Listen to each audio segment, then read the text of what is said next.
To my van, I call it the Princess Mobile because it has all the things that you would want to live with inside the van. So we're going to take a little tour of the van. First, when you come inside, there's some extra storage for your stuff. There's a little closet with hanging. And these two boards in the back are going to be part of the bed demonstration. They get put in here and then clamped in so they don't rattle around. I'll put them here for now.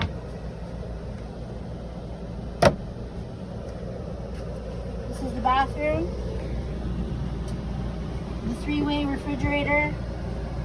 This is the kitchen with all the dishes, pots and pans. Your cooktop range, propane,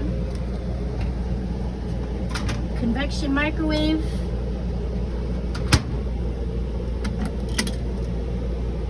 and everything that you need to store and cook food utensil wise under here.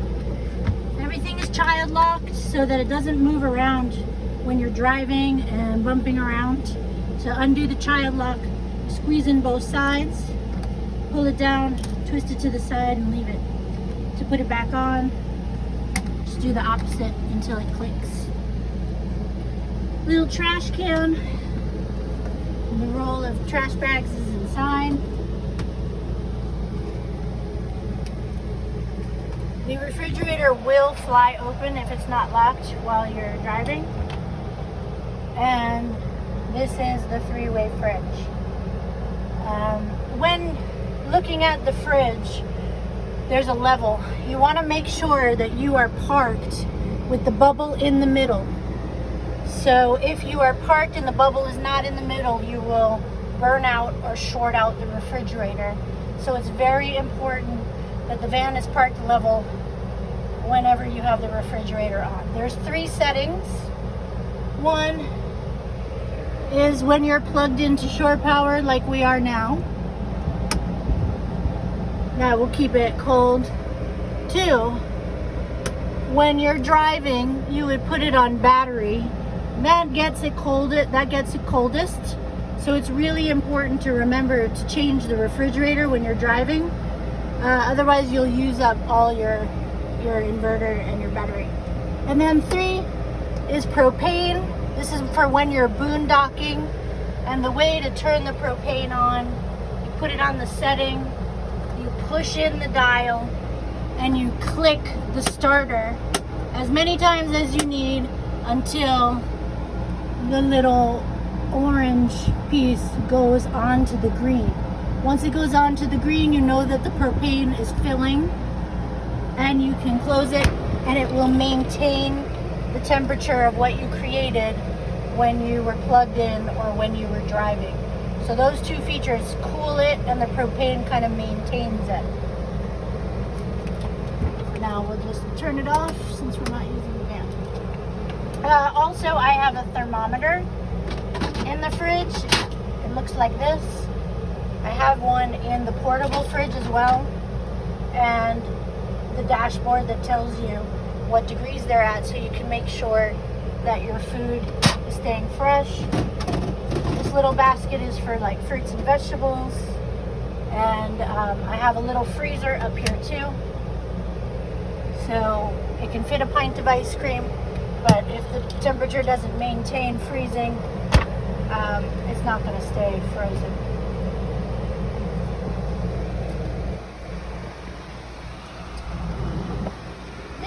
The living area. Right now we have the AC on. The AC only goes on with shore power or the generator, as well as the microwave. In order to make the bed, you can make it several ways. One is that you can make it into a full size. I'll show you the panel after, but you extend the back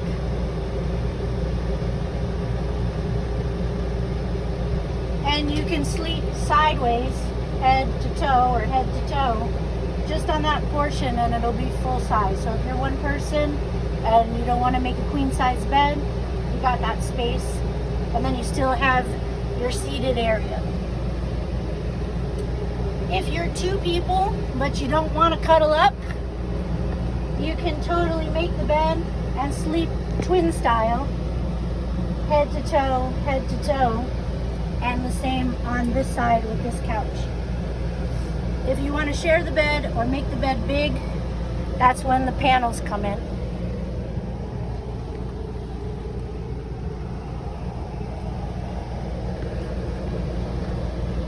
There's a groove right here with a piece of wood, and you're going to slide the 2 panels next to each other on there.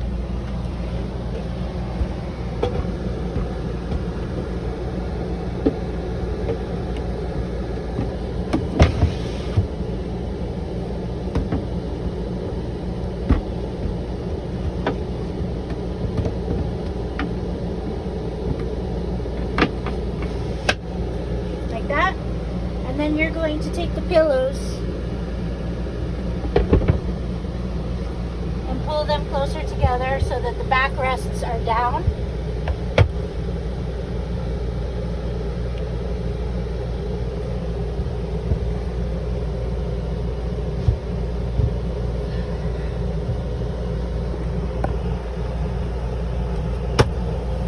And then there's your queen size bed. I would suggest that in order to make it, it's a little hard to put the fitted sheet on, so I would just put the top part up a little bit, like that, put it over the sides, put it back down, and then pull the sheet around the rest of the bed. It's the easiest that I've found to do that.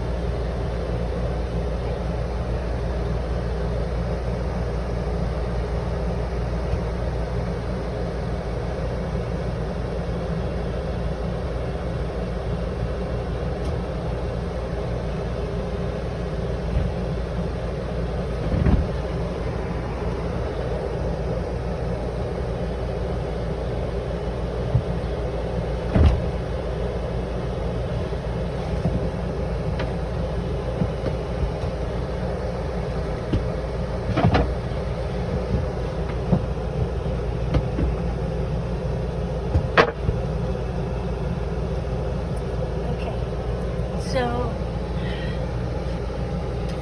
the last part of this area is that there's a table, a lanai table. It's stored under here, and basically you would take the table out,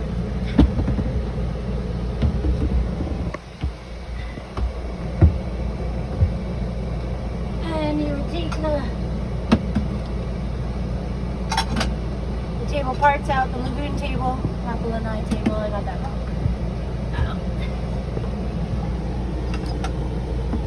Yeah, thanks.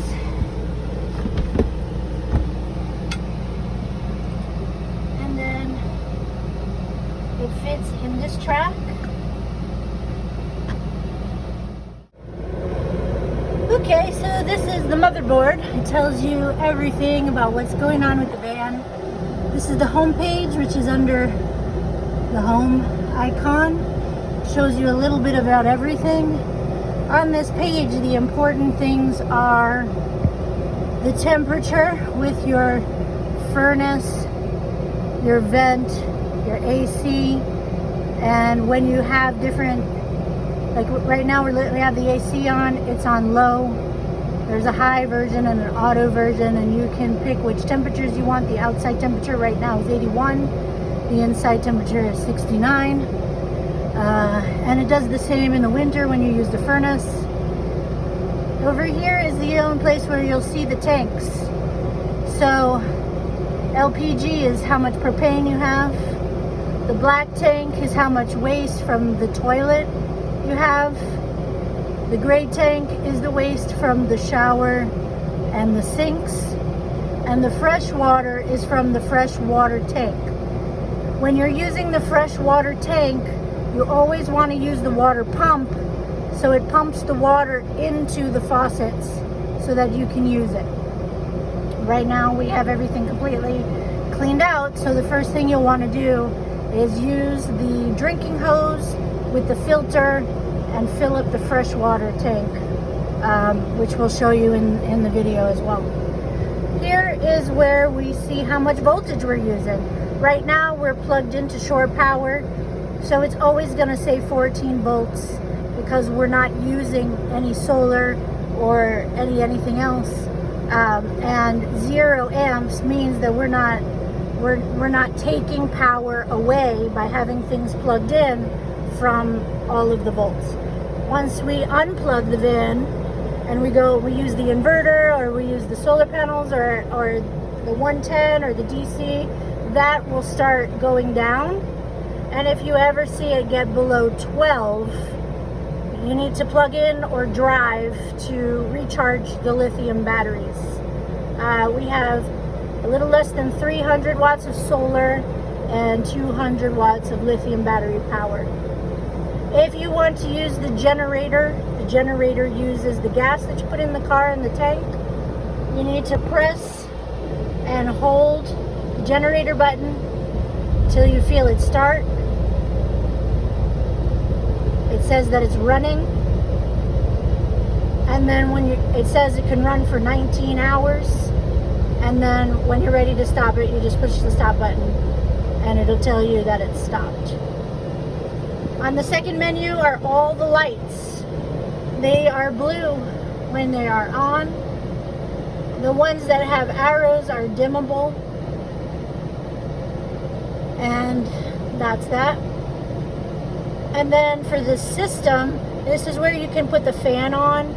The fan needs the windows to be open in order to get a cross draft in here. So if you hit fan, it'll automatically prop it up. If it rains, it has an automatic sensor that will shut the fan down. You can change the speed of the fan. This is where you will find the extension for the awning and retraction. Never drive away in your van without your awning fully retracted. It will break, and it is very hard to repair and very expensive. And this is where the extension and the retraction for the sofa is that we showed you in the bed video. This is the system settings. You do not need to touch this at all. It's just the time, diagnostics, temperature, stuff like that, brightness. That is set the way I want it. Do not touch it unless you send me a text and tell me that there's a problem. I will walk you through what to touch in the diagnostics. There is a panel in the back by the beds above the TV, and there's a panel in the front when you walk into the van, and it all has the same settings. And that's it. Yeah. So in the kitchen we have a propane range. My propane is not on right now, but basically when you go to light it, the propane needs to be on in the utility center. It needs to be on for the hot water, it needs to be on for the range, it needs to be on for the heat. If it's off, none of those things will work properly. But if you want to use the range, you're going to push in, you're going to put it on the light where it says light, and then you're going to push this in until the fire comes, and then you're going to choose low or high in order to cook your food. So that's how you're going to use that. For the microwave, I mean, it's a standard microwave. So you can just use it on microwave function and put in as much time as you need. It does take up a lot of battery power, so I would use it sparingly. But when plugged in, you're fine. It is a convection microwave, so it can bake and grill and toast. But that would be a very long video. So if you feel like you want to use it on the convection setting, please look up some YouTube videos on this model and how to cook things in it. Okay, so this is the sink. It has a hose that pulls, so you can, if you need water right outside or you need water in the sink, always drive with the top in place so that whatever is in here And also, if you're not plugged in to city water, you're going to be using tank water, and you want to make sure that your water pump is on. That goes the same for the toilet and the shower and the sink in the bathroom. Use the water pump when you're not plugged into city water, and then you don't need the water pump when you're plugged into city water because it goes in. So anyway, you can do your dishes here. It'll go into the gray tank. The gray tank is pretty small, so make sure you're monitoring it on the computer, which we showed you in the back, but there's also one over here. The other thing about the one over here is that this one has the cutoff switch. So when you're not using the van, you're going to want to turn the system off. And when you come into the van, in the beginning, when you first take over the van, and also when you leave the van, when you're done, you're going to turn this off. The solar will still be charging the batteries, but we don't want the system to be using anything that's plugged in or drawing power while we're parked for a long period of time. Okay, so the bathroom is child locked because when you are driving, the door does swing open. So please, when you're driving, have it child locked. To open it, just push the button and open the door. On the side here is the shower curtain. The shower curtain comes all the way around so that the vanity doesn't get wet while you're showering. There are some Velcro tabs over here you can connect it to hold it in place. It's a very small space, and the gray tank is pretty small, and so is the fresh water. I think it's only 28 gallons. So military type showers are best. You probably cannot wash your hair. I, as a woman, cannot wash my hair, condition, and all of that in the shower. It just takes too much water and too much time. So if you can find a campground shower or a Planet Fitness shower to wash your hair intermittently throughout your trip, I would highly recommend you do that. The toilet has water. So here's how you flush it: by stepping on this, and the water will go down. When you have an empty tank, the first thing you want to do is step on it. So you put some water in the bottom, take one of the porta packs, which will be here. It might be this brand, it might be a different brand, and it looks like dishwasher soap, and then you put it in the tank. And this breaks down all your waste and your RV toilet tissue. RV toilet tissue is different than regular toilet tissue, so please don't use any regular toilet tissue or paper towels or baby wipes in the system, because they will get stuck and you won't be able to get them out. The toilet paper is hanging in a waterproof bag, so you can shower with it. It has the little hook. Just pull the paper through the little side, hang it up. I also have a towel bar in the back for you to hang your towel, and a squeegee if you want to wipe down the walls, the mirror, whatever. There is a window here, but I would just suggest leaving that down for privacy. You have storage here. You have storage here, extra toilet paper and stuff, some Band-Aids, whatever. And then for the shower works similar to like your bathtub in that it's connected to the sink. Hot water, cold water, adjust it to the temperature that you want, and when you're ready, you pull up on the lever and the water will come out. You can hand hold it, or I put in this little 3M thing to just hold it like that. So if you want to use both your hands, just push it in on the bottom part and pull it out. Also, if you're taking a military shower and you don't want to turn the water off and turn it back on, you can stop the water by pushing it one way. It'll stop, and hold it. You can soap up, and then you can go back to the water flow. The water is going to flow down here into the gray tank, and this is, you'll basically take your shower with the toilet closed. The toilet will get wet, and then you'll just stand in this space and take your shower that way. It's pretty tight. Okay, let's talk a little bit about driving. This van does not drive like a car. It is really, really big. It is 24 feet long with the storage box. I highly suggest when you park anywhere, not to park near anybody. Do not try to get into a regular spot with a car next to it. You will definitely hit them when you try to turn in. The turning radius of this van is extremely wide. I am being really serious about this because I made the mistake 15 minutes after I bought the van, thinking that it was a car, pulled into the Walmart and hit a car next to me. So make sure you go far away from any other cars, and if you can, park in 2 spots, with either next to each other, right in the middle, or if you can, 2 spots that are opposite each other so you can take up the full length.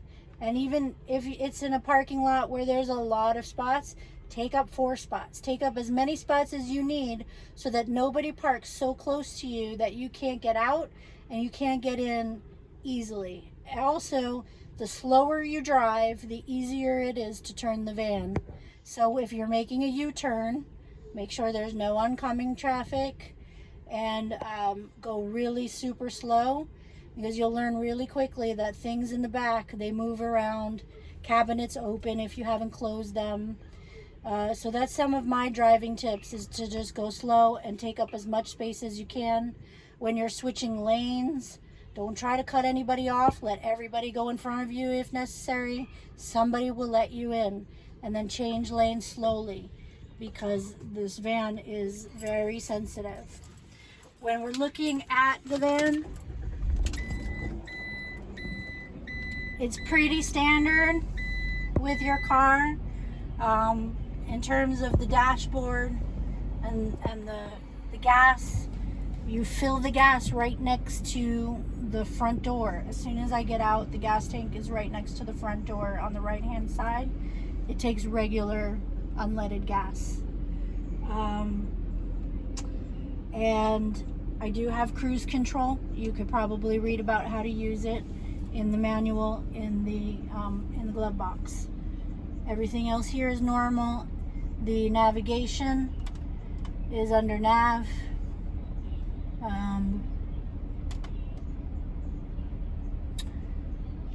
If you want to use the navigation, which needs an update, you tell it where you're going. You change the city to whatever city you're going to. Let's say I'm going to Los Angeles. It might populate, it might not populate. If it doesn't populate, just keep keying it in. Then you have to touch, and then it'll set it for you. Once you're finished, then you can key in your address. This computer system doesn't know a lot of addresses. You might need to just wait until you get into the state to key in the address. And then, like this one, it's probably something I saved from a while back. It'll show you which city did you want to go to, San Diego or whatever. You pick the one, and then you hit go. And then it'll go. Go. So, it's an automatic. So all of this is the same. When you put it in drive, you want to make sure it's on the right hand side. There is a left hand side drive, but it doesn't, I don't really know what that does, and it doesn't seem to drive the car properly. So if the car sounds weird or is not driving well, just check that it's in drive over to the right. I don't know how to use this because I'm not towing anything. My storage box is in the tow area, so I've never towed anything behind this van. Here's the hazards. If you want to lock the door at night, this red light will be on, and if the red light is on, that means that the main door to the sleeping area is locked. I suggest you sleep with your keys and anything else in case of an emergency, your keys, your phone, whatever, and sleep with all the doors locked. AC, fan, more AC. Welcome to the cockpit.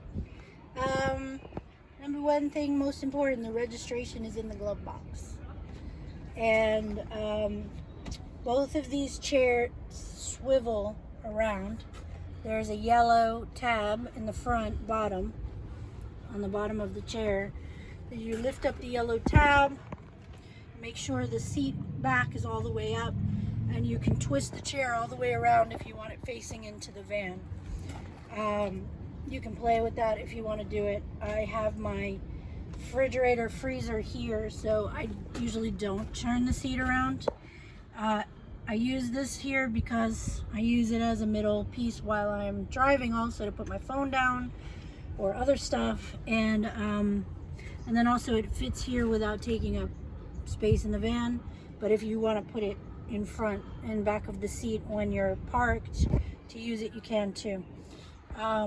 The adapter for the power is AC or DC.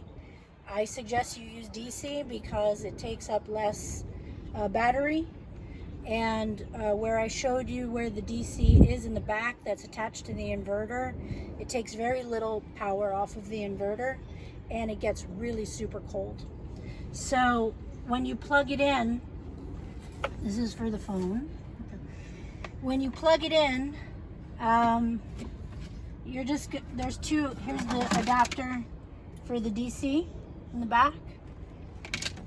Do not plug it into this DC because it will not work when you turn the car off.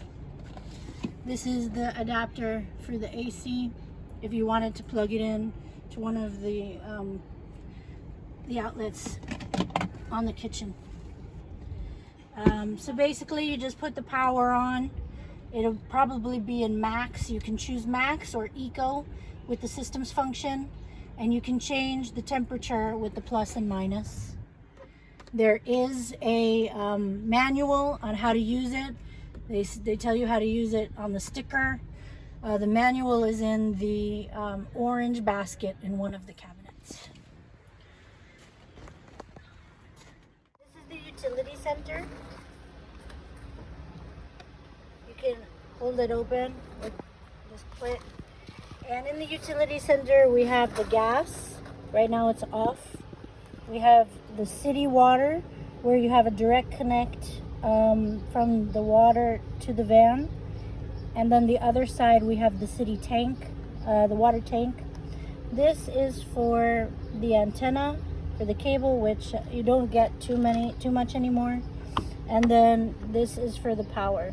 So I'm going to show you how to hook all these things up. Clamp to plug it into the van. You wiggle it on there, and then you turn so that the threads hold it in place. There's a little light on the top that will be red when it's working properly. Then you take your surge guard and you plug the other side into it. This is essentially a surge protector like what you would use at home on your TV, so that you don't ruin the van, the electrical system, or anything. I forget what they call these, but usually they have a 50 volt, a 30 volt, and a 12 volt. I mean, 20 amp. 20 amp. And then you just plug it in. It'll show you here. There's caution when flashing, power on. Right now the power's on, and the surge. No protection when it's off. And then you can check the other side again to see if the light is on and everything is together. Now, the reason you need to plug into shore power is for the microwave and for the AC. They both run off the generator as well if you're boondocking or you don't have any connection. And then also, you don't have to use any of your solar or anything for the lights or the DCs or the ACs or anything. Okay, in the storage box, there's a black bag that has the drinking water hose and the filter. If you are hooking up to city water, which is on the same side of the van as the electricity and the propane, you will use the regulator with the city water so that it regulates the flow into the van. Otherwise, you could burst the pipes. I don't recommend using the city water if you don't have to, because I've burst the pipes before. I much prefer to fill up the tank, not have to worry about hooking and unhooking when I'm ready to move the van, and just using the water pump inside. In order to fill the tank, first thing you're gonna do is attach the water filter to the water source.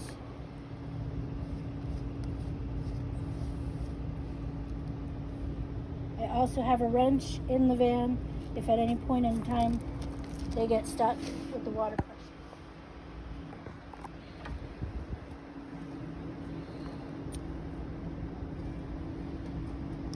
Then I take the side of the hose with the yellow thing and connect it to the other side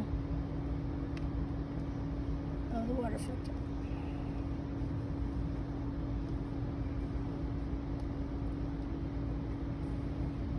The tank is under lock and key, so we're going to unlock the box, and you have the key for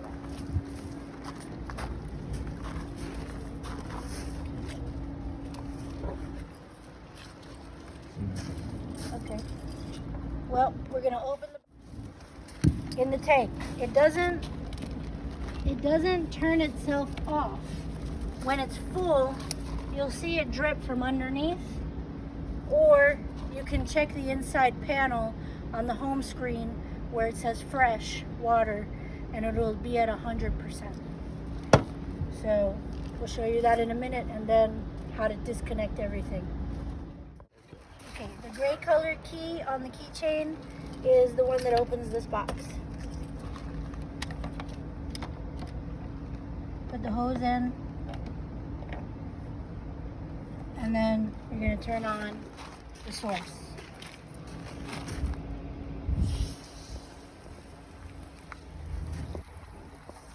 It's okay if it leaks at the source because you're only using it to fill up. You're not going to leave it connected while you're here the whole time. If you're going to connect it to the city water, then you need to make sure there are no leaks.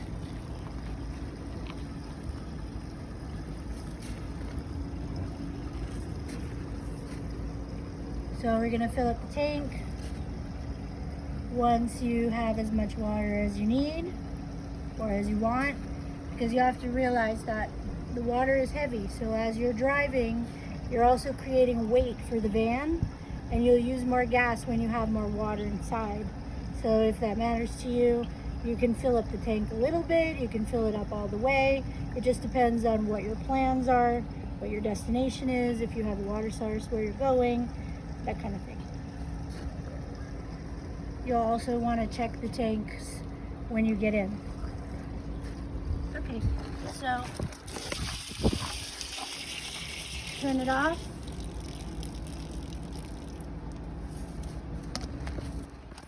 Then we want to make sure that the water is out of everything. We want to undo all the pieces.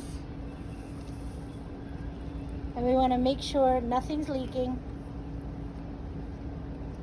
when we put it back in the black bag, everything should be dry. So give this a shake and hold your drinking hose up so that everything can drain downward as you're making your circles, so there's no water left in the drinking hose when you put it back. Then you're going to want to cap the tank and lock up the panel so that everything is put together. Make sure that the regulators are back in the bag, the wrench is back in the bag, the filter, and the hose. And then this whole bag goes back in the storage compartment in the box in the back.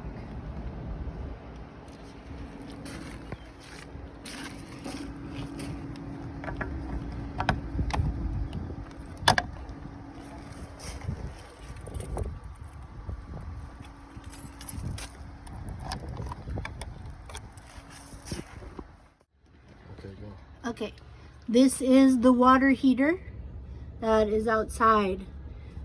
It's the Truma AquaGo water heater, and you have to go into the utility panel first and turn on the propane first. If you do not do that and you turn this one on first, it won't work properly. So you're always going to turn the propane on outside, and then this one is going to go on the second. That means that it's going to give you instant hot water all the time. If you want to put it on eco, you can. The water will be a little cooler and it won't heat up as fast, but it will, if you're boondocking, it'll save you some battery. Unless you're in the sun, then the solar pretty much takes care of it. So that's off, that's hot water, and that's eco hot water. You don't have to worry about this one. This is a winter function that isn't pertaining to you, but basically it has a different setting where there's an electric piece put into the Truma system where you use this off of the electric. And then also you're not going to be cleaning the system, so you don't have to worry about cleaning. This is the inverter when you are not plugged in to shore power. We are plugged into shore power right now, so the green goes on the top. When you're not plugged into shore power, the green will be in the middle. And if it's on, that means that you're using the battery and the solar, and this is the on and off. So if you don't want to use it at all, you can, this is on and that's off, and you will see that the battery light, which we're not using right now, will be green or it won't. When this is on battery, you can use the 110s and the 12 volts.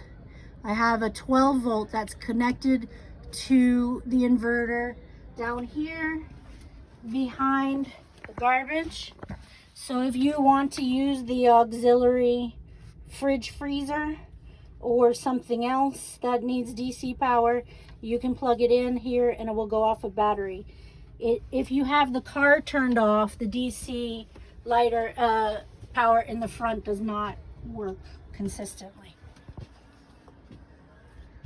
And that's it for that. So now we're gonna get down to some dirty business. This is the part that everybody hates. That's why we have some gloves, because you're gonna want to wear them. Right here I have the wrench that helps to take it off. My wrists are very weak and it's hard to take it off by hand.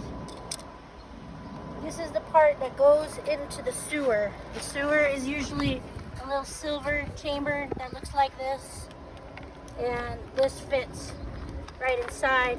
Give it a little push, but don't shove it in there, just to keep it in there.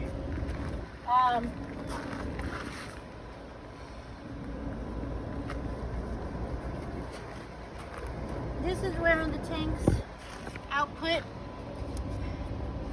are. There's a little lever here to keep the door open. Putting on my gloves before it touch stinky slinky. So when you get in here, you should see that the black lever and the gray lever are up and down. Then there's two compartments. The one to the right side is the one that holds the Stinky Slinky. It should be in two pieces. And if it doesn't come out, just twist it a little and it will come out. The two pieces are connected in the middle by a hinge system. And then we want to take one side. We want to open the left door, which again I can't do with my hands. So I'm going to take these divots and I'm going to put them around the divots here.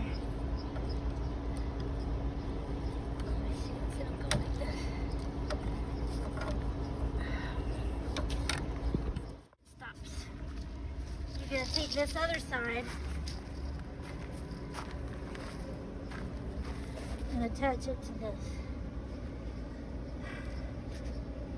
You always want to do the black tank first. The black tank is everything that goes in the toilet. Again, if you can't get it in the grooves, you can use the wrench. You're gonna pull out the black. You're gonna see it going and hear it. And at some point, it's gonna go for by itself, but at some point there'll be only a little left. So you might want to levitate it a little bit to make sure that everything is going from the van into the sewage.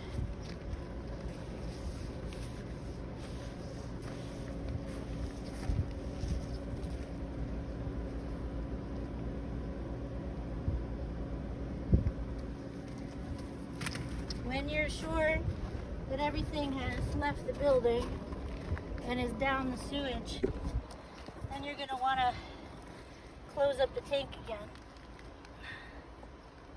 And then you'll open the gray water, which is from the shower and the sinks, because the gray water is going to clean out the pipe for you and your waste.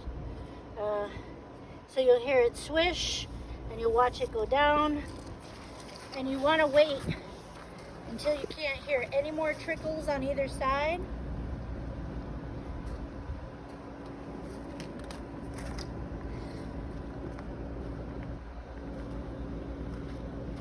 Now, if you're going to stay connected like this while you're at the site, you can use the Sidewinder. You can set it up so that the Stinky Slinky is off the floor, so that it doesn't get damaged or stepped on or eroded by weather or anything like that. It sets up by just opening it up and arranging it and then plopping this on top in the middle. Okay, so we should be done with our gray water. And then we want to disconnect this side first.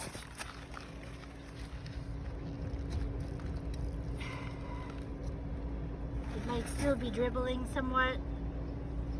That's okay.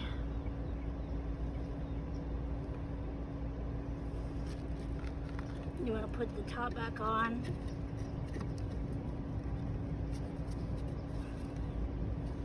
Make sure it clicks in place.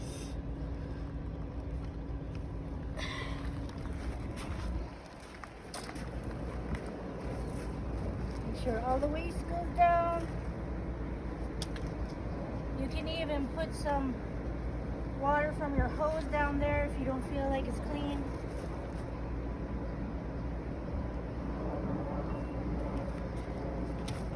You're going to detach from the top part. Again, I need to use a wrench.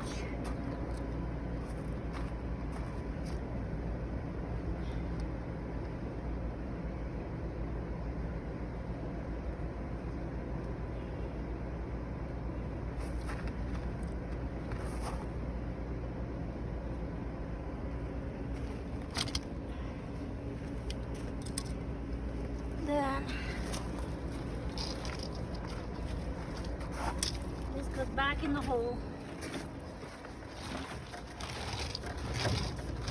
I'm twisting it as I'm pushing it in so it doesn't get stuck.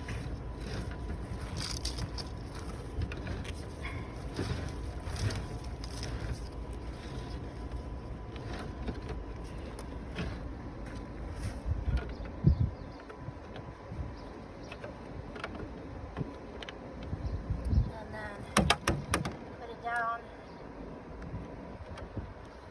lock it, make sure all this is washed out, and put it back in the waterproof bag. The hose and the tank stuff is all going to be in the back storage.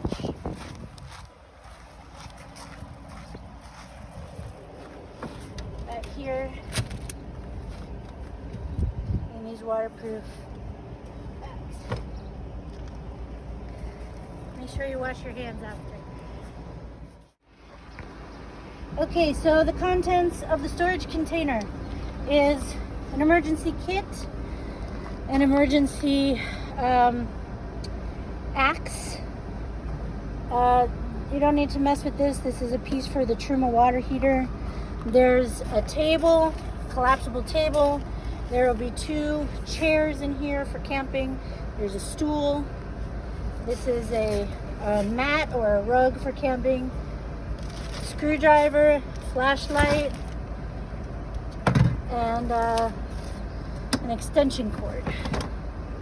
I will also have in here the hose and the filter.